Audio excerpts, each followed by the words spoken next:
Welcome to Almost Intuitive, JSS Very Own Podcast, a platform where our students interact, influence, and inspire each other with their ideas, and a place where young individuals communicate, collaborate, and connect within the student community. Brace yourselves to indulge in discussions that will explore the extents of your imagination, all while listening to your very own intuition. Well, almost. Welcome back, one and all, to episode 4 of the Almost Intuitive podcast. We know we have been gone a while, but worldly things have gotten to us. But anyway, we are back at it. I'm Abhishek, and alongside me, I have Nalin. And today, we are joined by a very special guest, Ved Shah. Ved was a part of our school until grade 11, and And we then I will let did. him tell whatever happened after that. So, Ved, go ahead and introduce yourself for people who may not know you, which is really unlikely. But if that's the case, Yeah, go ahead and introduce yourself. yeah. So for people who do not know me, which shouldn't be the case because my Instagram stories are very controversial. Um,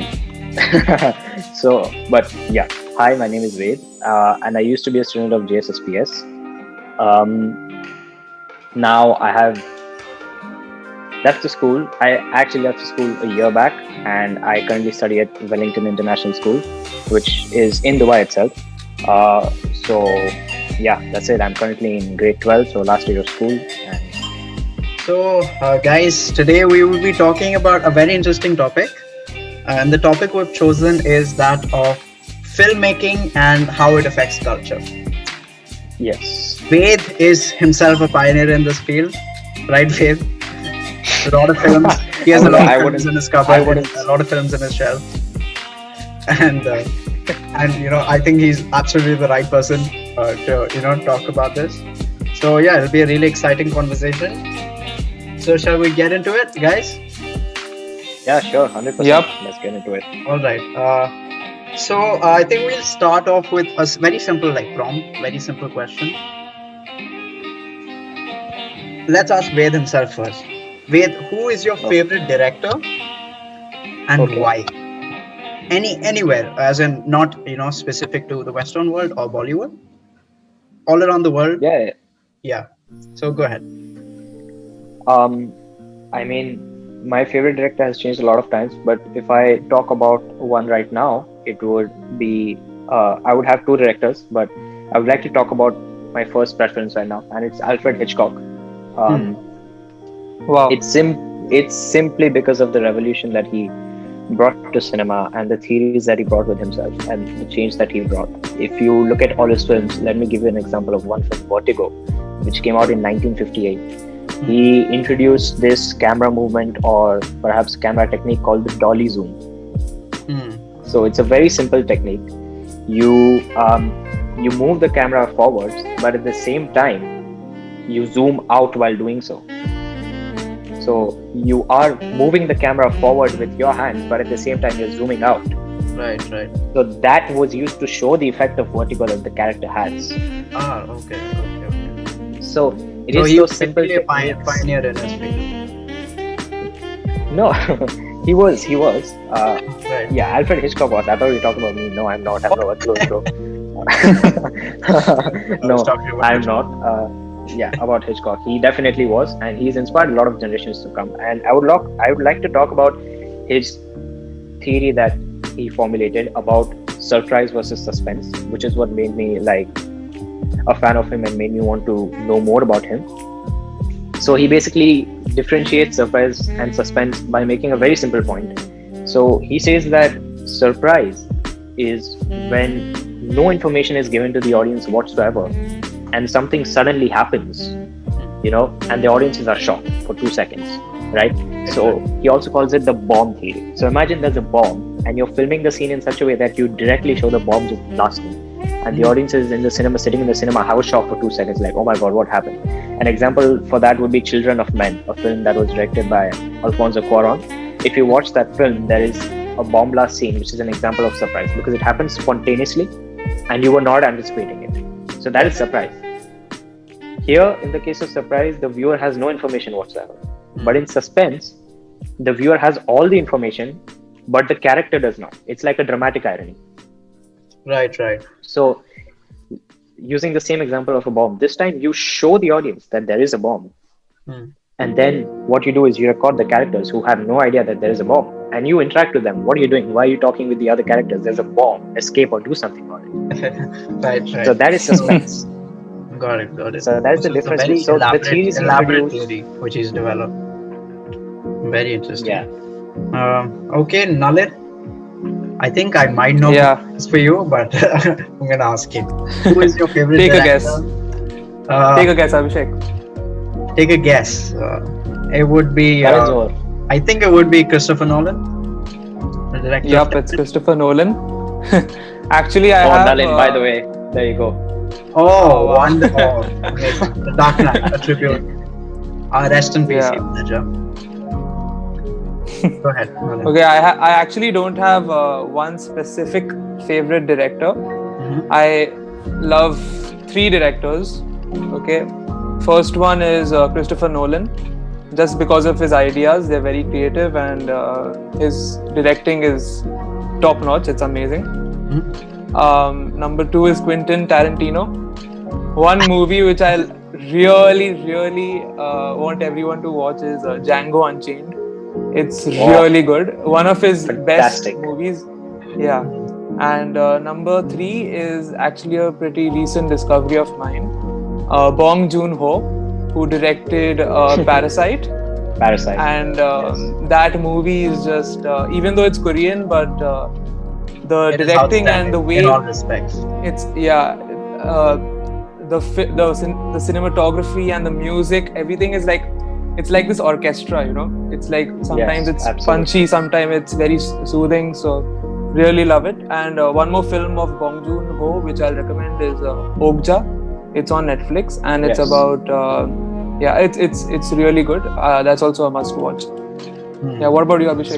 Speaking of Tarantino, I would still say Pulp Fiction lies right there on top. Pulp Fiction. I think Pulp is Fiction awesome. I think Pulp Fiction is unbeatable. I would put my top 3 Tarantino films. I would put Pulp Fiction first, Reservoir Dogs second, and then Django Unchained. Those would be my top How 3. about Inglourious Bastards? How would that rank?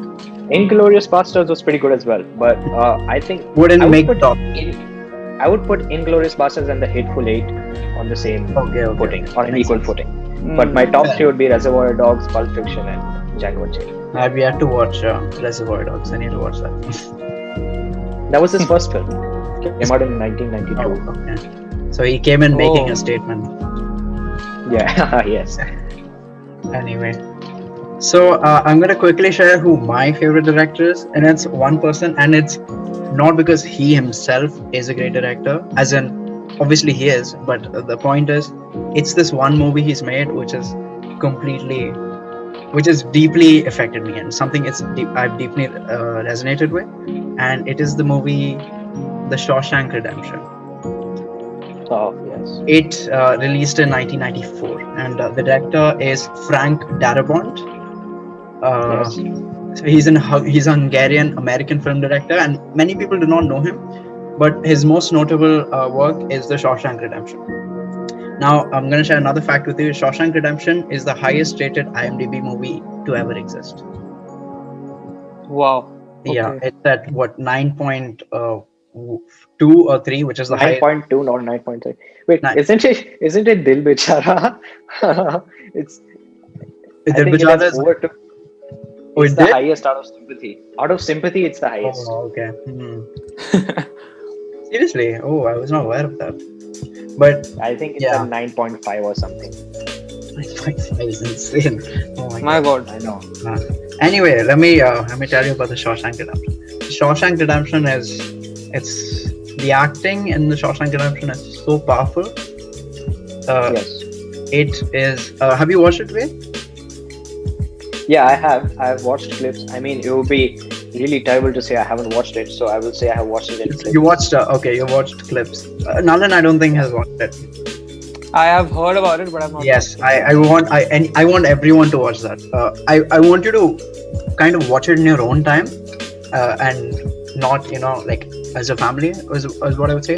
I think it deserves your complete attention, like the entire movie, because if you make it to the end, you'll be completely astonished. The same thing Ved said regarding surprise and Yeah, suspense. suspense.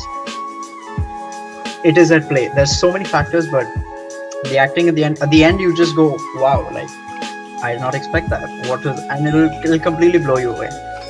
Is what I'm saying. But Yeah, the relationships that have been fostered within that movie, it is quite a long movie. I think around 2.5 or 3 hours long, which is unusually long for a Western movie. But it is It's worth absolutely fantastic. And I remember, I'm gonna share this, but in my IELTS speaking test, when I'd given my IELTS for the IELTS speaking test, my prompt was actually which is your favorite movie and why? And this is the only thing I talked about. I talked about it at length. and you just by the went end, I'm on pretty sure, about the Shawshank Redemption. yeah. And By the the end, interviewer I'm was pretty sure enlightened. my examiner had complete knowledge about the movie, and I'm pretty sure Oh. he doesn't have to go watch it the first thing after he's done with taking exams. All right, that's mad. That is absolutely insane. The movie deserves that, is what I would say. It's absolutely fabulous, and I would want you to watch it if you made it this far into the podcast. I'd really want you to go and watch it. All right, guys. Now we'll be moving on to another sort of aspect. I mean, still related, but we're gonna talk about how film has influenced other cultures, right? And now this is something Ved, I think, deeply appreciates. So we let him go first. So Ved, how do you think a film or any film or a film industry as a whole affects society? And how does it change people's preconceived notions? And in what way? So it's a very open and a very deep question. But yeah, it'd be amazing if you could And the share. fact that you've included film industry increases the depth to which we can go about this. I wanted to talk only about how film affects, but now you talk about the industry, so I think you can talk at a greater length about it. So if I have to talk in an Indian context, I would say that the thing which influences the Indian audiences the most out of anything would be films. It's not cricket, it's not politics. For me, it would be film that influences the Indian audiences the most out of anything. You pick how many other examples you want. I would give a very recent example. In 2019, a film named Kabir Singh came out, and you should see the number of people who were influenced by it. I would like to put it out there and say that my own friend went completely crazy behind the film, and I don't think it would be right to mention everything that he has done on this podcast. I would like to keep it family, but I would say he went completely crazy. And just the fact on how many memes were made. I mean, the memes were made in a positive manner, so let's not get there. But people's perception of love completely changed after that, especially the men and the boys. They started looking at themselves as authoritative figures, and there's lots of data on the internet. If you want this to be proven, you can go and have a look at how many people have been influenced by the film, how many people started, drinking, taking control over their women, etc. And it's astonishing to me as to how the director came out and said that the slapping scene was involved because, there's no feel in love if there's nothing, all of this is not there. And people got influenced by that, and you should see the level of you're not gonna influence. go around slapping people and saying that, oh no, I did that so that we can have a real relationship with them. So that That's yeah, not good exactly. enough, right? And I mean, that's I not would practical. just like That's the thing. There's definitely a flip side to this as well, right? As you said, you started out with the in the Indian context, but the flip side is the fact that films have so much influence over people that people don't know if it's the right influence. It might be it can be the wrong influence, right? That's exactly they base our lives off it. the example. Exactly. Another. So and not even talking about one particular movie, I would just like to put out a question there. Whenever you watched a gangster movie, haven't you ever felt like the gangsters are really cool, and haven't you tried to behave like a gangster when you were a kid, or even when you're elder? I would just like to ask that question. Haven't you been fascinated by I The whole mean, I think, concept of gangsterism. yeah, gangsterism, yeah, but I think to a certain extent, I think it can even motivate people, but obviously it's hard to draw lines, right? When we're trying to Yes. understand, it's we don't know. For example, every movie might need a different line to be drawn, and there's no like standard set by anyone, and crossing that sort of influence standard is something which we cannot even gauge, so it becomes quite Yeah, difficult. So but that's right. another, talking about influence, another film which deeply influenced people is 2019 Joker, starring Yes. Joaquin Phoenix. It is a masterpiece, to say the least, right? Director Todd Phillip, I mean, it is amazing. It is phenomenal. In If you watched it, sitting alone, you will definitely feel things, right? The musical score, everything, it just deeply hits, right? And that may You be due start to to, relate yourselves to the Joker. exactly, it's just That's you're what like, you do. is this happening to me? You just sit back and you're like, okay, he's lonely, he has a lot of problems, but do I feel the same? You start Do thinking I very feel the same? Yeah. deeply about how you relate to it, and then it just hits on a completely different level. Yeah, So, I agree. And films, those, go ahead, not go ahead. only mentioning the negative impact, I would also like to say that films can have a very positive impact. I mean, some people, I have seen so many interviews on this. There's a channel called Film Companion that mainly reviews Indian films and does interviews with Indian Wait, film no, stars and I actors. mean, for the just a small point, just a small, I mean, perception correction. I would definitely not think the Joker movie has a negative influence, because I think it has drawn a lot of attention to mental health, right? The laughing disorder which Joaquin Phoenix has in the movie. I mean, people really understand that now, and how severely it can affect people. So, Joker movie is definitely, I would say it's definitely under the positive influence, because it portrays so beautifully how a person descends into madness. Yeah, but as you said, I remember what you just said a few minutes ago. It's hard to draw the line. You Absolutely. never know what part of the film you get influenced by. After Exactly. Joker gets hit by that depression and he starts to go on and kill people, there are Mhm. people who get influenced by that more than them going home and thinking about mental health, about how Absolutely. Absolutely right. how they have Yeah. affected people's mental health. So you never know which part they get influenced by. So films like those can have both positive and negative impact. It depends on what kind of a person you are and what your mindset is. But talking about films that have only positive impact, I've seen so many interviews where fans have gone up to the stars and it's like, this film changed my life completely. That one dialogue, it can just hit you, and from the next day you've like just started working, started building your life up, and started to be happy. And I mean, that is why we all post film quotes on our stories, right? Exactly. It we resonate with it at some level, and we believe that it's true. Exactly. Yes. I think films which talk about social issues and social problems, it's very recent. I don't think so. In the like in 1990s or the 19th century, I don't think so. Any film came which talked about all these issues. Don't you guys think so? I think it was all action and romance, right? But recently, people have started to figure out that okay, this is something we need to talk about. In the So 19th let's century, you mean from 1800 to 1900, right? yeah, I mean, I'm You pretty mean there sure. were like before 2000s. I think. Wait, when did Charlie Chaplin make movies? Was that in 18? Was that in the it was in the 1900s? 1900s. It was in the 1900s. 1900s. Okay, fair enough. Yeah. But yeah, I think the Yeah. If film I'm industry. not wrong. I think the film industry has picked up though after what Charlie Chaplin did. Right? I think he's another pioneer in the field. Yes, he is. And I would like to talk about what Nalin said. I mean, the whole action and romance thing is what was commercialized, and hence we only know about action and romance. I would like to bring to your notice that there was a film in the 1900s called Bicycle Thieves, and that hugely Is influenced it what. starring Mark Ruffalo by any chance? No. No, not Mark Ruffalo. It's a very old film. It's in 1900s. I think there has been a remake though.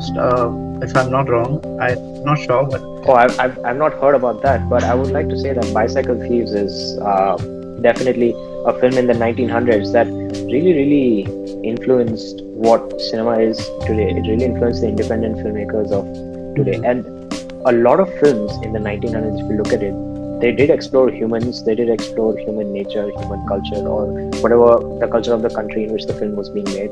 So many examples I can give you. In Western, there were films like, as I said, Bicycle Thieves. There was Metropolis, which was directed by, I think, I forgot his name. Yeah, Fritz Lang. That was his name. Metropolis, directed by Fritz Lang. Then there was Satyajit Ray as well.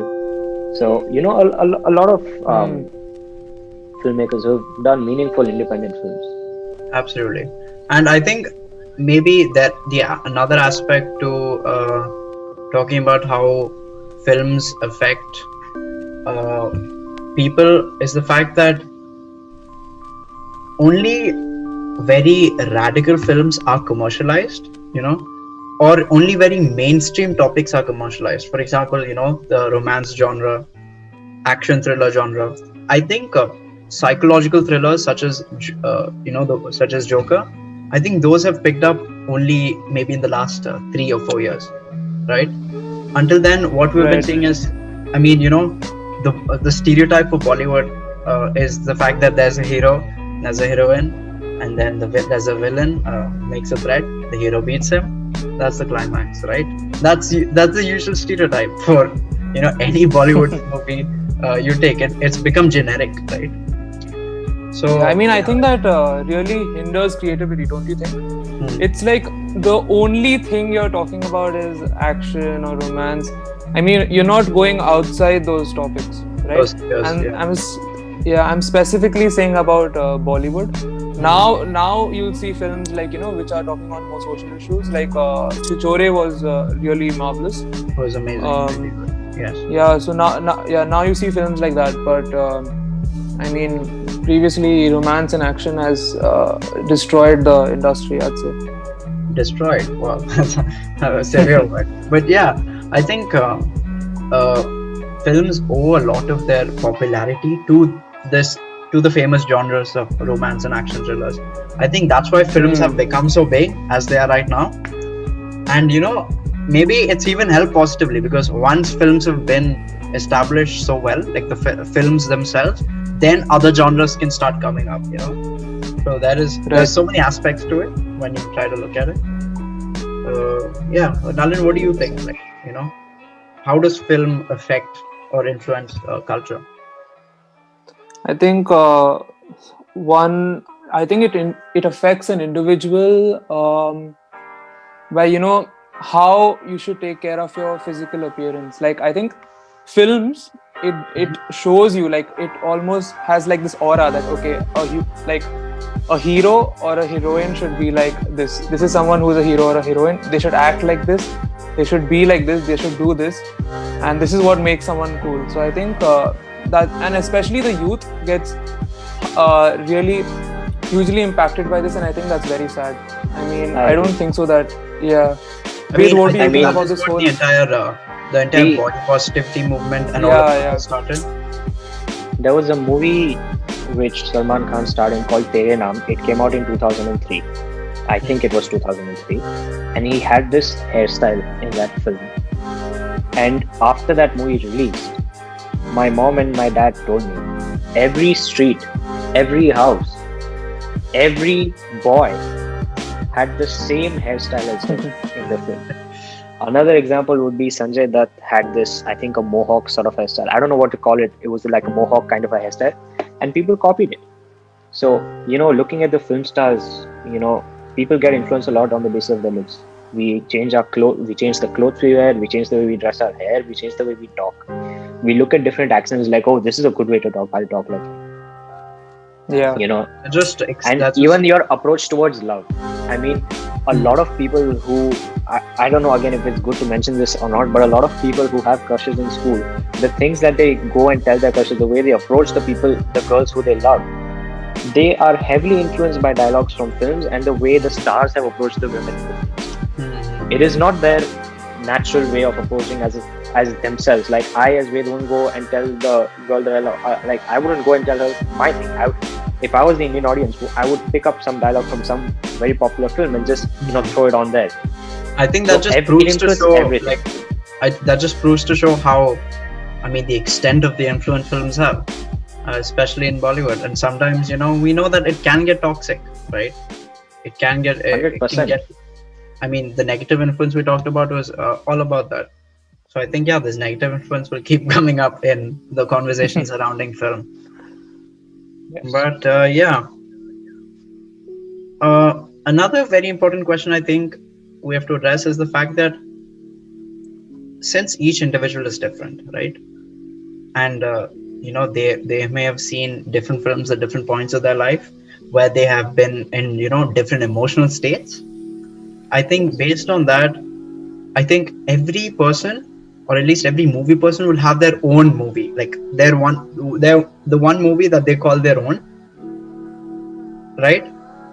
And the question I want to propose is that, can everyone find a movie uh, which can obviously positively influence you, but which can, if in fact you are not, your mental health is at stake, or you're facing some sort of difficulty, watching that movie again, for example, will help you, will lift you out of it, right? And that becomes an entire conversation on its own, I think. The Yeah. fact that films can and may even provide emotional support systems. Talking about all the negative influence, we have to address this part as well. The fact that this is possible as well. There are people who may turn to movies for like emotional support. So, what do you think about that, both of you? Yeah. I think I'll let Nalan go first for this. Okay, so one film which I would like to talk about specifically is Forrest Gump. I don't know how many. Tom I don't know Hanks, if you guys yes, have yes, seen yes. it or no. Tom Tom Hanks. I Hanks, think I think everyone has beautiful watched it. picture. It is Yeah, I amazing. think just the everyone has way watched it. just the way it shows that you don't necessarily have to be the smartest or the most intelligent person to be happy in life, Hmm. and that happiness can be found within within people, and you should really take care of your loved ones. I think that one movie, if I ever feel low and if I watch it, my mood will instantly become better, 100%. Yeah. See, What about that's you, Ved? Ved. The choices you make on this is completely subjective, and I think that's very obvious because the main thing in this question is the emotion. So it's a very subjective thing to do. If people, I have seen people who are depressed and they go watch depressed movies to make them feel better, exactly. because That's Hmm. by watching those depressed movies, they feel like then I don't know what they feel like because I have never done that, but probably what they feel is they are not the only ones.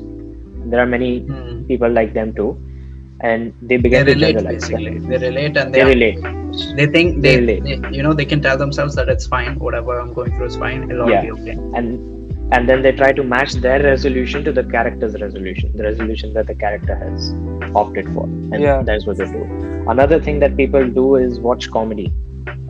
Yes, And again, I actually and wanted comedy to, situation. because we haven't addressed the comedy genre yet, but I know a Yes. lot of people who will not watch a movie if there's a comedy in it. If there's nothing up in it, they're like, no, this is not worth my time. No, I I'm don't not. want to get Yeah, depressed exactly. by watching movies. I want Yeah. to laugh, right? Yes, absolutely. So people often go towards comedy movies as well if they're feeling down, and that's completely fine because it makes them laugh. And laughing, obviously, by laughing, you're just relieving the stress that you have, and you start to open your mind and take the broader picture about anything that you're concerned with. So, for example, if I'm stressed about my exams, if I laugh, after laughing, I will have that ability to think openly about what I need to do to get my desired results in the exam, as opposed to just stressing and just like constantly shaking my leg and thinking about it. So I think watching comedy would also open your mind if you're depressed. And there's some people who just go and watch motivational films because they have a question in their mind which is unanswered, and that movie gives them the answer. So they want the answer which they are looking for, Right. and then they go and watch those films. So I think one film that I watch every time I'm not feeling really good would be, I watch a lot of films when I don't feel good, but one film that I do watch all the time would be Udan, because I don't know how many Udan. people have watched the film. It's on Netflix. If you haven't, please go watch it. But I mean, the main message is there's nothing that's stopping you. You're the one who's stopping yourself. Right. You're like, there's a wave, and your boat is supposed to sail against the wave, but it's just that the wave is overpowering you, and you're just going in the direction of the wave, which is not supposed to be that way. And it just teaches you that stay happy and do what you actually want. Don't pressurize yourself. After all, it's your life. You get to do what you want. Nothing can suppress you, and nothing is suppressing you. You're the only one suppressing yourself. So if you overcome the barrier of your own mind, you can just be happy and do whatever you want. So I go and watch that because it just motivates me to work. Absolutely amazing. So, guys, I think that was, very deep, a spectacular conversation on this topic. Nalin, is there anything else you'd like to add? I mean, thank you, Ved, so much, for giving us your time. Thanks. That's fine. And yeah, I mean, I think a good way to end this would be to give one movie recommendation. That one movie which you would ask everyone to watch, all ages, everyone. I think mine would just straight up be The Shawshank Redemption. Please go watch it. Yeah. Please go. Yeah, Makes sense. Because it redefined friendship, right? Because a lot of that movie is concerned with friendship. Yeah, and with an exchange between two friends, and it is narrated by the second friend in third person. So it forms a very, very interesting situations and scenarios. So yeah, that would be my top movie recommendation. That's right. Yeah. Nalin, what would be yours? My top movie recommendation would definitely be Parasite. Okay, I know the language barrier is there, but just give it a shot. I mean, that movie really shows you how filmmaking is done beautifully. Absolutely insane. Cinematography and music. The director of the film, when he won the Oscar, when Bong Joon-ho won the Oscar, he addressed the problem that you had of the language barrier. He said that when subtitles are added, the language barriers are taken away, and the number of people who watch your film just skyrocket. So if you have subtitles to your film, there's nothing that can stop people from watching it. Right. Then it's just a choice that they make. Yeah, that's it. And what would be yours? Yeah. One film that I would like everyone to watch, which inspired me to study filmmaking more, which gave me an interest, would be, I said it once, I say it twice, it would be Pulp Fiction. First thing first, the references to pop culture is crazy. That's the first part of it. The second thing is the non-linear structure of the film. The film does not just go linearly. It's different time phases arranged in different manners. So, it's not like the start is the start and the end is the end. That's all that I would like to say. And the third thing that I love about the film is the message. The message that the film gives you is to make the right choices. I mean, most of them must have watched it, but for those of you who haven't, I know it's a spoiler, but it's just to make the right choices. What you have to see is how they represent that through the non-linear structure, and how they entertain you from the first second to the last. And I don't think there is any film with a better intro than Pulp Fiction. When Dick Dale's music starts playing in the introduction, that is, I believe, the best introduction anyone could have ever made for a film. You've ever seen, Scott. Guys, that would wrap up the conversation which we have had here. The very extensive conversation we've had about filmmaking and how it influences culture. So once again, Ved, thank you so much for lending us your time. And welcome. And we definitely wanted to come back with a bang, and I'm pretty sure with this deep conversation, we will hopefully be able to do that. Also, guys, thank you so much for tuning in. If you made it this far into the podcast, please subscribe to the channel and share this if you've listened to it and it's helped you understand filmmaking and culture better. But yes, guys, that'll be it from our side. I'm Abhishek, and alongside me I have Nalin, and that'll be it from our side. We're signing off. Thank you. See you guys in the next one. Thank you. Take care. Thank you, guys. Thank you. Bye.